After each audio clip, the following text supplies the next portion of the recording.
Hello friend, welcome to my YouTube channel only chemistry. पहा, तुम्हाला नवीन व्हिडिओचे update मिळण्यासाठी चॅनलला सबस्क्राईब करा आणि व्हिडिओ आवडला तर चॅनलला लाईक करा. पहा, आपला नेक्स्ट पॉईंट आहे आयोनायझेशन एन्थॅल्पी. आता आयोनायझेशन एन्थॅल्पी म्हणजे काय? एखादा आयन्स तयार होणं. मग हा आयन्स तयार होत असताना कसं झाला पाहिजे तो कॅटायन्स तयार झाला पाहिजे. पहा, कॅटायन्स तयार झाला पाहिजे, त्याच्यामधून एक इलेक्ट्रॉन काय झाला पाहिजे? रिमूव्ह झाला पाहिजे. त्याला म्हणतो आपण आयोनायझेशन एन्थॅल्पी. आता ऍक्च्युअली त्याची डेफिनेशन कशी आहे आपण पाहूया. Amount of energy required to remove electron from its isolated gaseous atom. Single atom आहे, गॅसियस ॲटम आहे, इन इट्स ग्राउंड स्टेट, त्याच्या ग्राउंड स्टेट मध्ये इज कॉल्ड आयोनायझेशन एन्थॅल्पी. म्हणजे एखादा ॲटम्स असेल त्या ॲटम्स मधून एक इलेक्ट्रॉन आपल्याला रिमूव्ह करायचा. जसं की आपण एक्झाम्पल घेऊया. पहा, sodium in a gaseous state, therefore Na plus in a gaseous state plus one electron is removed out. याला काय म्हणूया आपण? यासाठी जी एनर्जी लागेल ती झाली आपली आयोनायझेशन एन्थॅल्पी. त्याला म्हणूया आपण आयोनायझेशन एन्थॅल्पी. जनरली काय लक्षात ठेवायचं? एक इलेक्ट्रॉन रिमूव्ह करण्यासाठी की जी एनर्जी लागेल ती झाली आपली आयोनायझेशन एन्थॅल्पी. आता जाऊया पुढे काय म्हणतात. Ionization enthalpy of a transition series is in between S and P block. आता पहा, इकडे या बाजूला जर गेलो आपण, हा पिरियोडिक टेबल आहे असं कन्सिडर करूया. या बाजूला S ब्लॉक आहे, मध्ये D ब्लॉक आहे आणि इकडच्या बाजूला P ब्लॉक आहे. मग इकडे इलेक्ट्रोपॉझिटिव्ह S ब्लॉक आहे, इलेक्ट्रोनिगेटिव्ह P ब्लॉक आहे आणि आपल्या ट्रान्झिशन एलिमेंटचे ज्या काही प्रॉपर्टीज आहेत त्या कशा आहेत? In between S and P block, S आणि P ब्लॉकच्या. मग त्याच्या जे काही प्रॉपर्टी असतात ते सुद्धा कशा असतील? S आणि P ब्लॉकच्या मधोमध असतील. मग काय म्हणले? पहा, ionization enthalpy of transition series in between S and P block. त्या दोघांच्या कशा आहेत? त्या मधोमध. These elements are less electropositive than S block element. आता S कसा आहे? आपला इलेक्ट्रोपॉझिटिव्ह आहे, इलेक्ट्रोपॉझिटिव्ह कॅरेक्टर आहे ते S पासून कुठे डिक्रीज होत जातं? P पर्यंत ते डिक्रीज होत जातं. म्हणजे पहिले दोन ग्रुप जर पकडले आपण तर कशाचे आहेत? इलेक्ट्रोपॉझिटिव्ह S चे आहे. त्याच्यानंतर 3rd पासून 12 पर्यंत आपला D ब्लॉक आहे आणि त्याचं जे काही पॉझिटिव्ह कॅरेक्टर आहे ते कमी कमी होत जातं आणि कुठे मायनस मध्ये जातं? ते इलेक्ट्रोनिगेटिव्ह कडे, P ब्लॉक मध्ये इलेक्ट्रोनिगेटिव्ह कडे जातं. मग काय म्हणूया आपण? These elements R less electropositive आहे than S block element. Depending upon conditions they form ionic और कोव्हॅलंट बॉन्ड. म्हणजे अशा कंडिशन्स अवेलेबल असतील है की नाही, त्या कंडिशन नुसार ते काय करतात? एकतर आयोनिक कंपाऊंड फॉर्म करतात किंवा कोव्हॅलंट बॉन्ड त्या ठिकाणी तयार करतात. Generally at lower oxidation state, lower oxidation +1 असेल, +2 असेल, +3 असेल, हे कमी ऑक्सिडेशन स्टेट आहे. या कंडिशन मध्ये काय करतं? आयोनिक कंपाऊंड तयार करतं. Ionic compound file at higher oxidation state, ज्याची ऑक्सिडेशन स्टेट कशी असेल? हायर असेल. या हायर ऑक्सिडेशन स्टेटला काय करतं? ते कोव्हॅलंट कंपाऊंड त्या ठिकाणी तयार करतो. They form covalent compound. There is a substantial increasement in ionization enthalpies. त्याच्यामध्ये वाढ होत जाते आणि सलग रेग्युलर वाढ आहे. Substantial increasement in ionization enthalpies from ionization enthalpy first to third. म्हणजे या ठिकाणी बाकीचं सांगतील आपल्याला. सपोज हा काय आपला X एलिमेंट आहे इन अ गॅसियस स्टेट. याने काय केलं? एक इलेक्ट्रॉन मायनस केला, X plus 1 electron is remove. याची जी काही एन्थॅल्पी ती काय येईल? Ionization enthalpy of first. Then this also remove 1 electron. म्हणजे किती आला? X2 प्लस आला. याची काय असेल एन्थॅल्पी? सेकंड आली. दिस X2 again shows X3 plus, बरोबर. X ने एक इलेक्ट्रॉन लूज केला, X प्लस मिळाला, म्हणजे पहिले आयोनायझेशन एन्थॅल्पी. त्याला परत एक इलेक्ट्रॉन लूज केला, सेकंड आयोनायझेशन एन्थॅल्पी. अजून एक इलेक्ट्रॉन लूज केला, थर्ड आयोनायझेशन एन्थॅल्पी. म्हणजे याच्यामध्ये काय होणार आहे? आता इन्क्रीजमेंट होणार आहे, वाढ होणार आहे. ती कशामुळे होईल पहा. ज्यावेळेस इलेक्ट्रॉन रिमूव्ह झाला आपला की न्यूक्लिअर चार्ज काय होतोय आपला वाढतोय. There is a increasement in the effective nuclear charge and due to this charge there is attraction is increases between the electrons and the nucleus आणि इलेक्ट्रॉन्स मध्ये अट्रॅक्शन काय होईल वाढेल. आणि जेवढे अट्रॅक्शन वाढेल तेवढा त्याच्यामधला जो काय अट्रॅक्शनचा बॉन्ड असेल तो स्ट्रॉंग बॉन्ड असेल. आणि स्ट्रॉंग बॉन्ड जर असेल तर तुम्हाला एनर्जी काय लागेल त्या ठिकाणी जास्त लागेल. म्हणजे ही जी काय व्हॅल्यू आहे ही काय होणार आहे वाढत वाढत जाणार आहे. मग या ठिकाणी आपण म्हणू शकतो पहा ionization enthalpy of third is greater than ionization enthalpy of second greater than first ionization enthalpy. There is a substantial increasement in ionization enthalpy from first to third. अशा प्रकारे हे आपल्याला सांगते. As we move across the period, the ionization enthalpy increases from left to right. आपण left कडून right कडे आलो तर त्याची आयोनायझेशन एन्थॅल्पी काय होते इनक्रीज होते. Ionization enthalpies increases from left to right. Left to right त्या ठिकाणी काय होतं इनक्रीज होतं. हे झालं फर्स्ट ट्रान्झिशनच्या बाबतीत. आता सेकंड ट्रान्झिशन असेल आपल्याकडे किंवा थर्ड ट्रान्झिशन सिरीज असेल पहा. In the third transition series there is a poor shielding of F orbital. आता तिसऱ्या ट्रान्झिशन सिरीज मध्ये काय आहे आपल्याकडं तर एफ ऑर्बिटल आहे. आणि एफ ऑर्बिटल हे न्यूक्लियस पासून कसं आहे अवे आहे. मग न्यूक्लियस पासून जर ते अवे असेल तर त्याच्यामध्ये काय असणार आहे मग पुअर शिल्डिंग इफेक्ट असेल. आणि पुअर शिल्डिंग इफेक्ट असेल तर त्या ठिकाणी काय होतं जो काय अट्रॅक्शन असेल ते अट्रॅक्शन कसं होतं आपलं त्या ठिकाणी स्ट्रॉंग बनतं पुअर शिल्डिंग मध्ये. आणि हे अट्रॅक्शन जर स्ट्रॉंग बनलं तर त्याच्यामुळे काय होणार आहे आपल्याला जो इलेक्ट्रॉन रिमूव्ह करायची एनर्जी लागेल ती एनर्जी कशी लागेल आपल्याला त्या ठिकाणी हायर एनर्जी लागेल. म्हणून आपण असं म्हणू शकतो पहा the poor shielding effect of F orbital and the electron experience greater attraction. एफचा कसा आला पुअर शिल्डिंग आणि इलेक्ट्रॉनचं अट्रॅक्शन कसं आलं मग स्ट्रॉंगचं. And those great amount of energy is required to remove electron, hence third ionization enthalpy is higher. मग जी काही थर्ड सिरीज असेल आपली त्या थर्ड सिरीजची आयोनायझेशन एन्थॅल्पी कशी आपली हायर आहे बाकी दोन सिरीज पेक्षा. म्हणजे फर्स्ट पेक्षा सेकंडची थोडी जास्त आहे आणि सेकंड पेक्षा तिसरी ट्रान्झिशन सिरीज आहे म्हणजे आपली पहा 3D आहे 4D आणि 5D. मग ही 5D ची जी काही एनर्जी असेल आयोनायझेशन एन्थॅल्पी असेल ती काय असेल हायर असेल कशापेक्षा या पहिल्या दोन पेक्षा. अशा प्रकारे आपण हे आयोनायझेशन एन्थॅल्पीचे जे काही व्हॅल्यूज असतील त्या टेबल मध्ये दिलेले आहेत आपल्याला फाइंड आउट करता येतील. चला पुढे जाऊया. हा नेक्स्ट पॉइंट आहे आपला मेटॅलिक कॅरेक्टर. म्हणजे जे काही आपले ट्रान्झिशन एलिमेंट आहेत हे ट्रान्झिशन एलिमेंट काय दाखवतात मेटॅलिक कॅरेक्टर या ठिकाणी दाखवतात. तर त्याचं जे काही मेटॅलिक कॅरेक्टर असेल ते त्याला कशामुळे मिळालं तर ते आपण या ठिकाणी आता पाहणार आहे. पहा आपण हा पिरियोडिक टेबल कन्सिडर केलं तर इकडे बाजूला एस ब्लॉक आहे इकडे पी ब्लॉक आहे आणि मध्ये डी ब्लॉक आहे. आणि डी ब्लॉक मध्ये आपल्या काय येते ट्रान्झिशन सिरीज आहे. आपण पाहिलं पहा आयोनायझेशन एन्थॅल्पी मध्ये त्याचे जे काही व्हॅल्यूज आहेत ते कसे आहेत कमी व्हॅल्यूज आहेत. Lower value of ionization enthalpy and vacant d orbital are responsible for metallic character. मग याच्यामध्ये मेटॅलिक कॅरेक्टर काय आलं तर पहा याची आयोनायझेशन एन्थॅल्पी काय आहे लोअर व्हॅल्यू आहे. पहा सगळे जे मेटल असतात ते इलेक्ट्रो पॉझिटिव्ह असतात. इलेक्ट्रो पॉझिटिव्ह आहे म्हणजे काय करतो तो इझिली कॅटायन फॉर्म करतो आणि इलेक्ट्रॉन पटकन देतो म्हणजे तो झाला इलेक्ट्रो पॉझिटिव्ह. तसं याची सुद्धा काय आहे आयोनायझेशन एन्थॅल्पीची व्हॅल्यू कमी आहे म्हणजे तो इलेक्ट्रॉन पटकन देतो. And D orbital responsible for metallic character. आणि त्याच्याकडे अजून काय आहे तर त्याच्याकडे डी कसं ऑर्बिटल आहे व्हॅकंट आहे रिकामं डी ऑर्बिटल आहे त्याच्यामुळे काय करतं हे metallic character. This is favour in the formation of metallic bond and this element shows metallic property. मग मेटॅलिक बॉन्ड तुमच्याकडे फॉर्म व्हायचा असेल तर काय त्या ठिकाणी पाहिजे आपल्याकडे व्हॅकंट डी ऑर्बिटल पाहिजे आणि lower value of ionization enthalpy पाहिजे. आणि याच्याकडे ह्या दोन्ही गोष्टी आहेत म्हणून हा काय दाखवतो आपल्याला मेटॅलिक प्रॉपर्टी दाखवतो. The hard nature of this element suggest that the formation of covalent bond.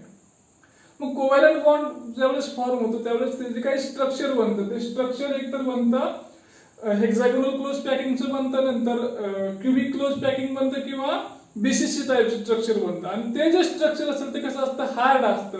आणि हार्ड स्ट्रक्चर त्या ठिकाणी झालं तर काय होतं, त्या ठिकाणी तो बॉन्ड कसा असतो आपला, covalent bond. This is possible due to, आणि हे पॉसिबल कसं होतं, due to unpaired n-1 d electron. याच्याकडे काय आहेत, अनपेअर्ड आहेत. आणि कोणते इलेक्ट्रॉन आहेत तर डी इलेक्ट्रॉन कसे त्याचे अनपेअर्ड आहेत, म्हणजे व्हॅकन्स आहे, बरोबर. Unpaired n-1 d electron in this element. मग सगळे जे सेल्स असतील, 3d असेल, 4d असेल, 5d असेल, 6d, या सगळ्यामध्ये जो काही इलेक्ट्रॉन आपला ऍड होतो तो कुठे ऍड होतो, शेवटच्या सेलमध्ये, म्हणजे n-1 d सेल मध्ये ऍड होतो. आणि n-d सेल मध्ये हे कसे इलेक्ट्रॉन आहेत, जवळजवळ सगळे अनपेअर्ड इलेक्ट्रॉन आहे की नाही. 5 पर्यंत अनपेअर्ड आहे आणि 5 नंतर त्याचं काय होतं, पेअरिंग होतं बा. Nearly all transition metals have hexagonal close pack, cubic close pack, and body-centered cubic structure make them hard. मग याला हार्ड स्ट्रक्चर काय मिळालं, तर याचं जे काही स्ट्रक्चर बनतं, क्रिस्टल स्ट्रक्चर याचं तयार होतं, ते हेक्सागोनल क्लोज पॅकिंग असतं, क्युबिक क्लोज पॅकिंग किंवा बॉडी सेंटर्ड. म्हणजे याच्यामध्ये जो काही व्हॉइड्स असणार आहे तो व्हॉइडचा स्पेस कसा आहे, कमी केलेला आहे. आणि म्हणजे पॅकिंग इफिशियन्सी कशी याची जास्त आहे, त्याच्यामुळे कसं बनतं, हे स्ट्रक्चर हार्ड या ठिकाणी बनलेलं आहे. In all series melting point steadily increases up to D5 configuration. D5 configuration म्हणजे जेवढे मॅक्झिमम अनपेअर्ड इलेक्ट्रॉन असतील तेवढे काय होतील, त्या ठिकाणी बॉन्ड्स तयार होतील. आणि बॉन्ड तयार झाले की काय होणार आहे, त्या ठिकाणी ते बॉन्ड ब्रेक करायची एनर्जी आपल्याला जास्त लागणार आहे. म्हणून हा जो काय मेल्टिंग पॉइंट आहे तो कसा आहे, हायर आहे. कुठपर्यंत हायर आहे, फक्त increase up to D5 configuration.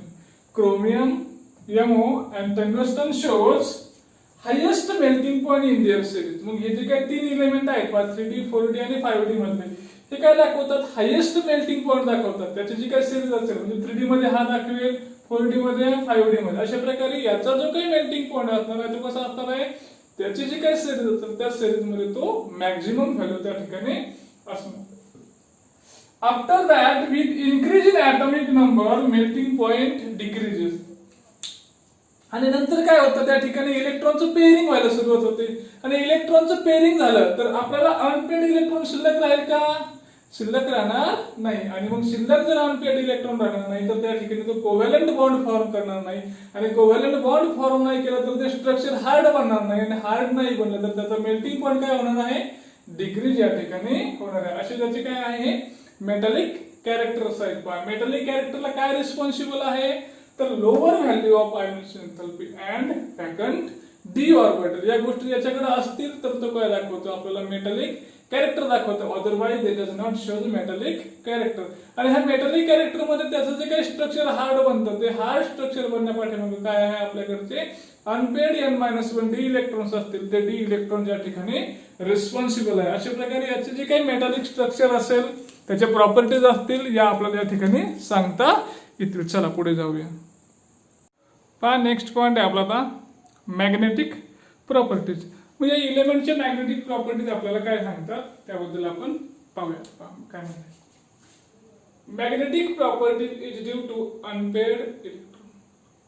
Magnetic property element कधी दाखवतो, ज्या वेळेस त्या इलेमेंट मध्ये अनपेअर्ड इलेक्ट्रॉन असतील. अनपेअर्ड इलेक्ट्रॉन असतील तर तो काय दाखवतो, magnetic property. Otherwise it does not show the any type of magnetic properties. When we apply magnetic field, substance attract towards applied field. आपण काय केलं, मॅग्नेटिक फील्ड तर अप्लाय केलं आणि तो सबस्टन्स काय झाला, अट्रॅक्ट झाला. Substance attract toward the applied field, तर त्याला आपण म्हणतो paramagnetic. They are called as paramagnetic substance. तो अप्लाय केलेले मॅग्नेटिक फील्ड काय झालं, तो अट्रॅक्ट झाला. अट्रॅक्शन झालं त्याचं, they are called paramagnetic. And if we apply a external magnetic field, then substance is repelled by applied magnetic field, then they are called diamagnetic. Then they are called diamagnetic. If the substance is attracted very strongly, आणि जर तो खूप strongly attract झाला तर त्याला म्हणतो आपण ferromagnetic. They are called as ferromagnetic. Magnetic. म्हणजे पहा 3 टाईप आपण पाहिले होते पहा सॉलिड स्टेट मध्ये. पहिला काय होता आपला, पहिला आहे पॅरामॅग्नेटिक, सेकंड आहे डायमॅग्नेटिक आणि तिसरा आहे आपला फेरोमॅग्नेटिक. काय सांगतो त्याच्यामध्ये, हा अट्रॅक्ट होतो, हा कसा होतो, रिपेल होतो आणि हा strongly attracted. They are called ferromagnetic. मग कोणते कोणते इलेमेंट फेरोमॅग्नेटिक दाखवतात, तर आयर्न आहे, Fe आहे, कोबाल्ट आहे आणि निकेल आहे. These are the elements that are strongly attracted towards the applied magnetic field and they are ferromagnetic in nature. त्याचं नेचर कसं असेल मग, फेरोमॅग्नेटिक असणार आहे. पुढे जाऊया. When magnetic field is applied externally, all unpaired electrons in metal are aligned in a direction of magnetic field. म्हणजे ते रॅन्डमली असतात. इलेक्ट्रॉन सुरुवातीला कसे असतात, रॅन्डमली असतात. जर आपण त्याला एखादं फील्ड अप्लाय केलं, एक्सटर्नल फील्ड अप्लाय केलं, तर ते काय येतात, एका डायरेक्शनने येतात. कोणत्या डायरेक्शन येतील, मग ज्या डायरेक्शन आपण त्याला फील्ड अप्लाय करू त्या डायरेक्शनने काय करतात, ते अलाइन होतात, त्या लाईन मध्ये ते येतात. Due to this magnetic susceptibility is enhance. आणि हे ज्या वेळेस एका लाईन मध्ये येतात त्यावेळेस त्याची जी काही मॅग्नेटिक ससेप्टिबिलिटी असेल, ती मॅग्नेटिक ससेप्टिबिलिटी काय केली जाते, वाढवली जाते, ती एनहान्स केली जाते. काय म्हणतो आपण, मॅग्नेटिक ससेप्टिबिलिटी इज एनहान्स. त्याची जी काही मॅग्नेटिक मोमेंट असेल ती काय केली जाते, वाढवली जाते. किंवा त्याचं जे काही मॅग्नेटिक कॅरेक्टर असेल ते मॅग्नेटिक कॅरेक्टर काय केलं जातं, इनक्रीज केलं जातं. Each unpaired electron gives rise to a small magnetic field. प्रत्येक इलेक्ट्रॉन असेल, अनपेड इलेक्ट्रॉन तो काय करतो, जे काही मॅग्नेटिक फील्ड असेल त्याच्यामध्ये कॉन्ट्रीब्यूट करतो, स्वतःहून तो कॉन्ट्रीब्यूट करतो. Due to its spin angular momentum. त्याचं जे काही स्पिन अँग्युलर मोमेंटम असेल किंवा ऑर्बिटल अँग्युलर मोमेंटम असेल, हा काय करतो, तो कॉन्ट्रीब्यूट करतो. कशामध्ये, टोटल जे काही मॅग्नेटिक मोमेंट असेल त्या मॅग्नेटिक मोमेंट मध्ये काय करतो, तो कॉन्ट्रीब्यूट करतो. फॉर फर्स्ट ट्रान्झिशन सिरीज, म्हणजे पहिली transition series 3D series, magnetic moment is calculated as. मग पहिले जे सिरीज आहे आपली, कुठून पहिली सिरीज आहे आपली, स्कँडियम 21 पासून टू झिंक 30 पर्यंत.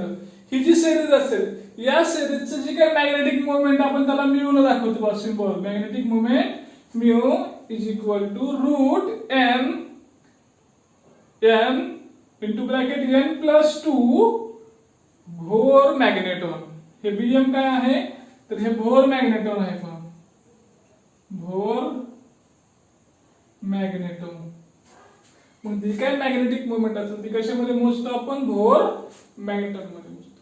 Single unpaired electron has magnetic moment. मग एक जर इलेक्ट्रॉन अनपेड असेल, सिंगल इलेक्ट्रॉन अनपेड असेल, तर त्या सिंगल इलेक्ट्रॉनची मॅग्नेटिक मोमेंट किती असेल, 1.73 भोर मॅग्नेटॉन. किती आहे ती, 1.73 भोर मॅग्नेटॉन आहे. पापुळे. From this magnetic moment, number of unpaired electron can be calculated with the help of spin only formula. मग आपल्याला जर मॅग्नेटिक मोमेंट दिलेले असेल, है की नाही, मग त्याच्यावरून आपण काय शोधू शकतो, नंबर ऑफ अनपेड इलेक्ट्रॉन त्या ठिकाणी शोधू शकतो. सपोज आता पहा आपली व्हॅल्यू किती आली, 1.73 आली, 1.73 आली. तर 1.73 एवढी जर व्हॅल्यू आली तर काय म्हणता येईल आपल्याला त्या ठिकाणी, की एक इलेक्ट्रॉन काय त्या ठिकाणचा अनपेड आहे. आणि जर याचे डबल व्हॅल्यू आली तर काय म्हणू शकतो आपण त्या ठिकाणी, 2 इलेक्ट्रॉन काय आहेत आपले अनपेड आहे. पुढे, in second and third transition series orbital angular momentum is significant, therefore spin only formula is not useful. आता हा जो काय स्पिन ओनली फॉर्म्युला आहे तो कोणत्या सिरीज साठी आहे, फक्त फर्स्ट ट्रान्झिशन सिरीज साठी आहे का, तर याचं काय ऑर्बिटल अँग्युलर मोमेंट कसं आहे, अगदी निग्लिजिबल आहे. कसं आहे, हे निग्लिजिबल आहे. पण सेकंड ट्रान्झिशन सिरीज असेल आणि थर्ड ट्रान्झिशन सिरीज असेल, याला अँग्युलर मोमेंटम आपले कॅन्सल होत नाही किंवा निग्लेक्ट होत नाही. आणि हा जो काही फॉर्म्युला आहे तो फॉर्म्युला आपण सेकंड आणि थर्ड साठी वापरू शकत नाही. And more complicated formula have to be employed. म्हणून त्यासाठी काय केलं जातं, दुसरा एक फॉर्म्युला आहे, तो दुसरा एक फॉर्म्युला त्या ठिकाणी वापरला जातो. Magnetic moment further are found to temperature dependent. मग ही जी काय मॅग्नेटिक मोमेंट असेल ती मॅग्नेटिक मोमेंट कशावर डिपेंड आहे? टेम्परेचर वरती डिपेंडंट आहे. अशा प्रकारे हे आपल्याला मॅग्नेटिक प्रॉपर्टी बद्दल सांगतील. पहा, पॅरामॅग्नेटिक कोणाला म्हणायचं? ते मॅग्नेटिक फील्ड कडे काय होतं? अट्रॅक्ट होतं, त्याला म्हणायचं पॅरामॅग्नेटिक. मॅग्नेटिक फील्ड कडून रिपेल झालं त्याला म्हणतो आपण डायमॅग्नेटिक. आणि स्ट्रॉंगली अट्रॅक्ट झालं मॅग्नेटिक फील्ड कडे तर त्याला म्हणतो आपण फेरोमॅग्नेटिक. अशा प्रकारे याचे जे काही मेटलिक प्रॉपर्टी असतील ते आपल्याला सांगता येतील. चला पुढे जाऊया. हा नेक्स्ट आहे आपला colour. A substance appears colored if it absorbs a portion of visible light. Substance colour कधी दिसतो? ज्या वेळेस तो काय करतो? विजिबल लाईटचा काही भाग असेल तो काही भाग काय करतो? तो ऍब्सॉर्ब करत असेल. The colour depends upon the wavelength of absorption in the visible region of electromagnetic radiation. तो जो काही कलर आहे तो कशावर डिपेंड आहे? तर त्या वेवलेंथवर डिपेंड आहे. म्हणजे कोणती वेवलेंथला तो कलर दाखवेल त्या ठिकाणी ते कशावर डिपेंड आहे? इलेक्ट्रोमॅग्नेटिक रेडिएशनवर. म्हणजे युव्ही असेल, अल्ट्राव्हायोलेट असेल, हे जे काही रिजन्स असेल, इन्फ्रारेड असेल, या रिजन वरती काय असेल हे डिपेंड्स आहे. The ionic and covalent compound form by transition element are coloured. मग जे काही कंपाऊंड फॉर्म होतात पहा, आपण सांगितले की दोन प्रकारचे कंपाऊंड तयार करतात हे एलिमेंट. कोणते दोन प्रकारचे कंपाऊंड तयार करतात? तर एक तर ते आयोनिक कंपाऊंड तयार करतात किंवा कोव्हॅलंट कंपाऊंड तयार करतात. आणि ते कंपाऊंड कसे आहेत? सगळे आपले कलर्ड आहेत. पहा, transition element content unpaired electron in the D orbital. मग याच्याकडे काय आहे? तर अनपेड इलेक्ट्रॉन आहेत. आणि ते कोणत्या ऑर्बिटल मध्ये आहेत? आपल्याकडे D orbital. When the atoms are free or isolated. जर ॲटम आपला फ्री असेल किंवा सिंगल असेल, पहा, the 5d orbital are degenerate. म्हणजे डिजेनरेट ऑर्बिटल म्हणजे कसे आले डिजेनरेट? आता तर त्या सगळ्यांची एनर्जी काय आहे? सेम आहे. म्हणजे पहा, आपण पाहतो एक्स वाय झेड असतील है की नाही? 2px असेल, 2py असेल, 2pz असेल. तसं डी चे जे काही 5 आहेत, dx2 y2 dx2 y2, हे जे काही 5 आहेत सगळे हे 5ची एनर्जी काय असते? सारखी असते. त्याला म्हणतो आपण degenerate orbital. or have the same energy. In complexes, the metal ion is surrounded by solvent molecule or ligand. आता कॉम्प्लेक्स जे स्ट्रक्चर असतं पहा, त्या कॉम्प्लेक्स स्ट्रक्चर मध्ये कसं असतं की आपण सॉल्व्होलिसिस किंवा प्रोसेस पाहिली पहा. आपण कशामध्ये पाहिलं? ते डायपोल, आयन डायपोल मध्ये पाहिलं पहा की सोडियम Na+ असेल तर Na+ चे भोवती काय असतात? H2O मॉलिक्युल्स असतात. किंवा Cl- असतात त्याच्या भोवती सुद्धा काय असतात? आपले H2O मॉलिक्युल असतात. मग हे काय करतात? त्याला सराउंड करतात पहा आणि त्याच्या ठिकाणी बॉन्डिंग तयार करतात. The surrounding molecule affect the energy of d orbital and their energies are no longer the same. मग याच्यामुळे काय होतं? सराउंडिंग जे मॉलिक्युल्स असतात, जे लिगॅंड्स असतात, त्याच्यामुळे काय होतं? आपला जो काही डी ऑर्बिटल आहे त्याची एनर्जी सारखी आहे, ती सारखी राहत नाही आणि त्याची एनर्जी काय होते? चेंज होते. As the principal quantum number of d orbital is the same, the amount of energy required for transition of electron from one d orbital to another is quite small. मग काय होतं? ज्यावेळेस काय होतं? बाहेरील लिगॅंडने काय केलं? तो जो काय आपला डी ऑर्बिटल असेल त्याच्या भोवती काय केलं? सराउंडिंग केलं आणि त्याची जी काही एनर्जी असेल ती चेंज झाली. मग एनर्जी चेंज झाल्यानंतर काय होतं? ज्यावेळेस आपला इलेक्ट्रॉन ट्रान्झिस्ट होईल कुठून? एका डी ऑर्बिटल मधून दुसऱ्या डी ऑर्बिटल मध्ये जाईल, त्यावेळेस ती जी काही एनर्जी असेल, ती जी काही त्याला एनर्जी लागेल ती काय होईल? थोडीशी स्मॉल असेल. The small energy required for this transition is available by absorption of radiation having certain wavelength from visible region. मग ही जी काही एनर्जी मिळेल कशाला? एका ऑर्बिटल मधून आपला दुसऱ्या ऑर्बिटल मध्ये जाण्यासाठी इलेक्ट्रॉनला जी एनर्जी लागेल ती एनर्जी कोण प्रोव्हाइड करेल आपल्याला?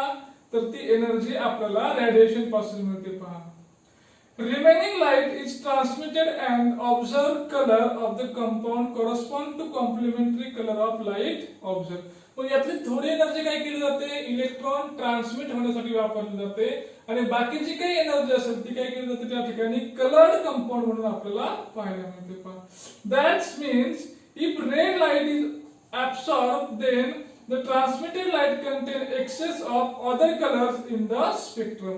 मग काय केलं आपण आता एक लाईट घेतली या ठिकाणी, कोणती घेतली रेड, पण बाकी घेतलं ते आपण नाही, मग त्या कुठे मिळतील आपल्याला स्पेक्ट्रम मध्ये मिळतील. In particular blue, so the compound appears blue. मग कंपाऊंड कसं दिसणार आपल्याला ते ब्ल्यू दिसणार आहे त्या ठिकाणी. The ions having no unpaired electron are colorless. म्हणजे ज्या कंपाऊंड मध्ये काय आहे आता आपले, ज्या कंपाऊंड मध्ये अनपेड इलेक्ट्रॉन आहेत, ज्या कंपाऊंड मध्ये अनपेड इलेक्ट्रॉन आहेत ते कंपाऊंड आपल्याला कलर्ड दिसतं, आणि ज्या ठिकाणी अनपेड इलेक्ट्रॉन नाही आहेत ते कलरलेस दिसतं. पहा, ज्याच्यामध्ये इलेक्ट्रॉन कसे आपले अनपेड आहेत ते कलर्ड दिसतं, आणि ज्याच्यामध्ये अनपेड इलेक्ट्रॉन नाहीत सगळे पेअरिंग आहेत ते दिसतं आपल्याला कलरलेस दिसतं. पहा, सगळे इलेक्ट्रॉन पेअरिंग असतील तर दिसेल कलरलेस, आणि अनपेड असतील तर ते दिसतं आपल्याला कलर्ड कंपाऊंड दिसतं. आपण एक एक्झाम्पल घेऊया पहा याचं. पहा आता हे एक एक्झाम्पल घेतोय आपण, कशा प्रकारे त्याला कलर्ड येतो किंवा कलर त्याचा कसा चेंज होतो. पहा, compound having unpaired electron, compound कडे अनपेड इलेक्ट्रॉन आहे आर कलर, त्याला काय मिळतो colour. While no unpaired electron are colourless, ज्याच्याकडे अनपेड इलेक्ट्रॉन नाहीये तो कसा आहे आपल्याकडे कलरलेस आहे. For example copper in first oxidation state they have 3d10, म्हणजे हे कॉन्फिगरेशन असं असेल. पहा 4s1 3d10, फॉरेस्ट मधला एक इलेक्ट्रॉन गेला, याच्यावरती काय आला प्लस चार्ज आला, म्हणजे हा जो काही अनपेड इलेक्ट्रॉन आहे तो निघून गेला. हे सगळे कसे आहे पेअरिंग मध्ये आहे, म्हणजे याला अनपेड इलेक्ट्रॉन आहे का पेअरिंग मध्ये आता, म्हणजे हे कसे येतील आपले कलरलेस. किंवा टिटॅनियम 4+ आहे, डी मधले दोन्ही गेले आणि एस मधले पण दोन्ही गेले, कसा झाला हा कलरलेस, तो कसा होईल कलरलेस. When cobalt chloride, आता एक एक्झाम्पल घेतो आपण. When cobalt chloride is dissolved in water, cobalt chloride आहे ते काय केलं आपण वॉटर मध्ये डिसॉल्व्ह केलं, इट फॉर्म्स पिंक सोल्युशन. तर त्याचं कोणतं सोल्युशन तयार होतं, पिंक सोल्युशन तयार होतं.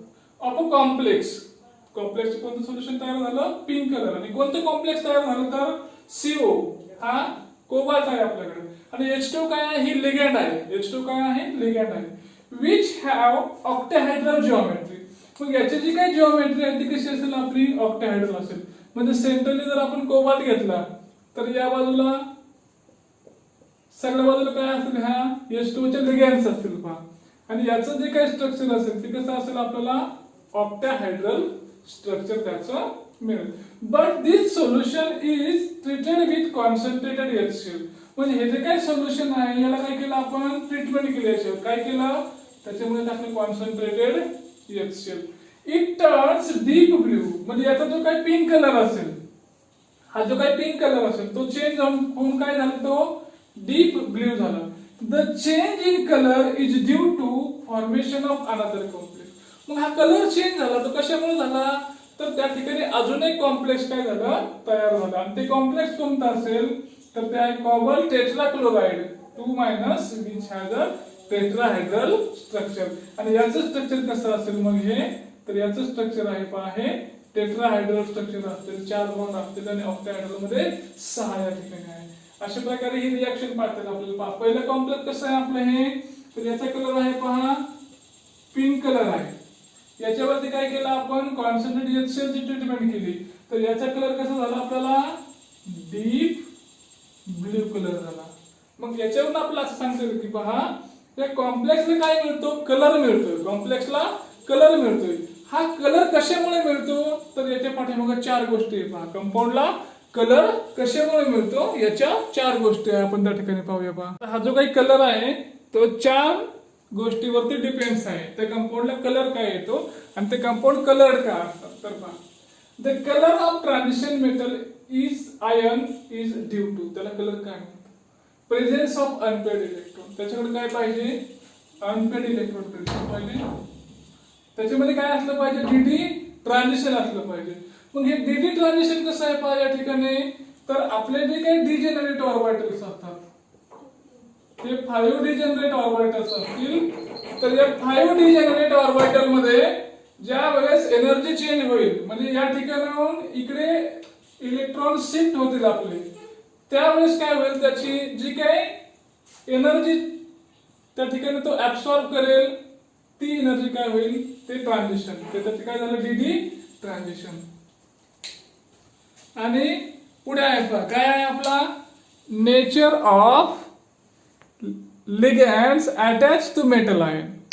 त्या लिगँड कोणते अटॅच आहे, तर लिगँडचं नेचर कसं आहे, ती मोनोडेंटेट लिगँड आहे, बायोडेंटेट लिगँड आहे, ते ऍसिडिक आहे, बेसिक आहे, न्यूट्रल असेल, त्याचं जे काही नेचर असेल त्याच्यानुसार त्याचे काय होतात, कलर त्या ठिकाणी मिळतो. आणि लास्ट पॉइंट आहे आपलं पहा, geometry of complex form by metal ion. मग ते कॉम्प्लेक्सची जिओमेट्री कशी असेल, ते टेट्राहायड्रल आहे, ऑक्टाहायड्रल आहे, त्याची जी काही जिओमेट्री आहे या 4 गोष्टीवर काय आहे, त्याचा कलर त्या ठिकाणी डिपेंड आहे. अशा प्रकारे आपण सांगू शकतो की ट्रान्झिशन मेटलचे जे काही कंपाऊंड असतात ते कलर्ड असतात, तर त्याला हे 4 रिझन आहे. अशा प्रकारे हे आपण सांगू शकतो. पहा इथपर्यंत आपण भाग या ठिकाणी पाहिला. व्हिडिओ आवडला तर नक्की लाईक करा, कमेंट करा, शेअर करा. थँक्यू.